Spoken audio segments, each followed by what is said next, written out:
Hi guys, welcome to Cric. So today we're going to see the match review between the Royal Challengers Bangalore and the Lucknow Super Giants. So first up, the Royal Challengers Bangalore batted first, and Virat Kohli and Faf du Plessis started really well.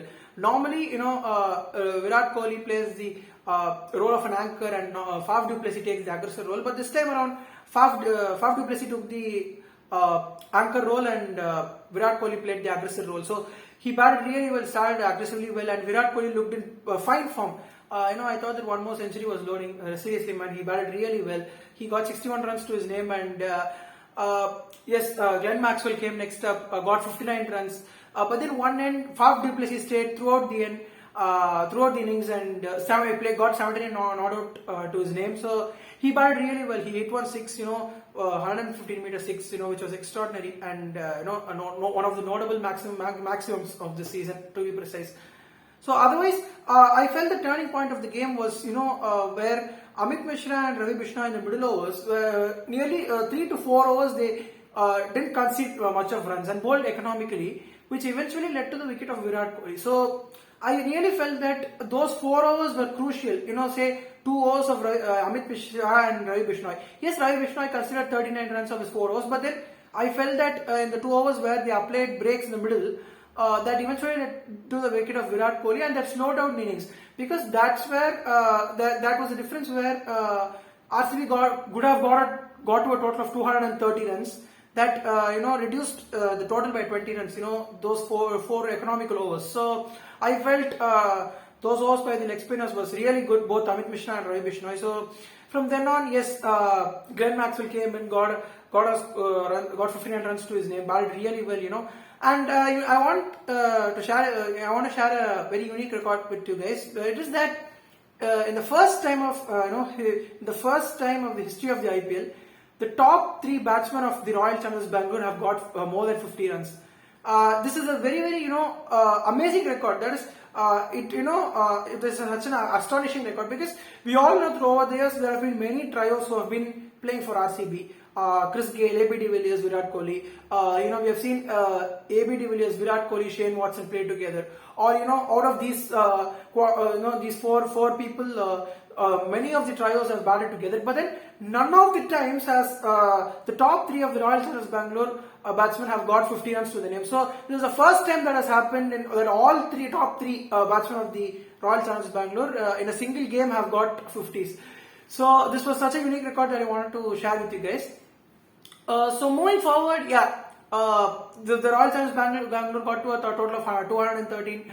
But then to start things in the second innings, RCB started really well with the ball.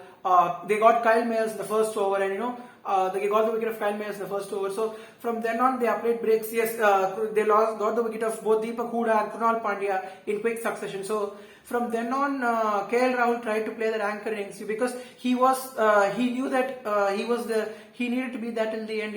If Lucknow had, suppose Lucknow had a chance. So he batted well, but then from there, what Marcus Stoinis came in, and what he did was, just magnificent, because we all know, how dangerous Marcus Stoinis can be. If we can recall a game, in the game of Australia was against Sri Lanka in the 2021 T20 World Cup, where Australia eventually won the T20 World Cup in 2021. In that game, actually, it was a knockout game, a virtual knockout game for Australia. And the way Marcus Stoinis came in that game and smashed the ball, it literally looked like the same to me, because he came in this game also. He had the same approach. He came in, he was hitting the ball hard. He hit Karan Sharma really well, because Karan Sharma was bowling really well, and he was hitting him for huge sixes. Both on the offside, on the onside, both the directions. Marcus Stoinis batted really well for the 65.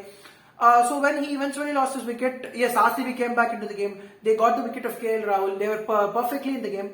But then Nicholas Pooran came in and got the second joint fastest 50 of IPL in the history of the IPL. So he got a 19 ball 62, which perfectly turned the game towards the Lucknow Super Giants.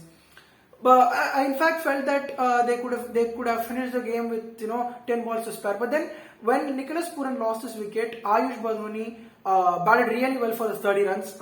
In fact, he could have sealed the game. He had a great shot towards fine leg. But it in fact went over the fence, but then he unfortunately hit the wicket.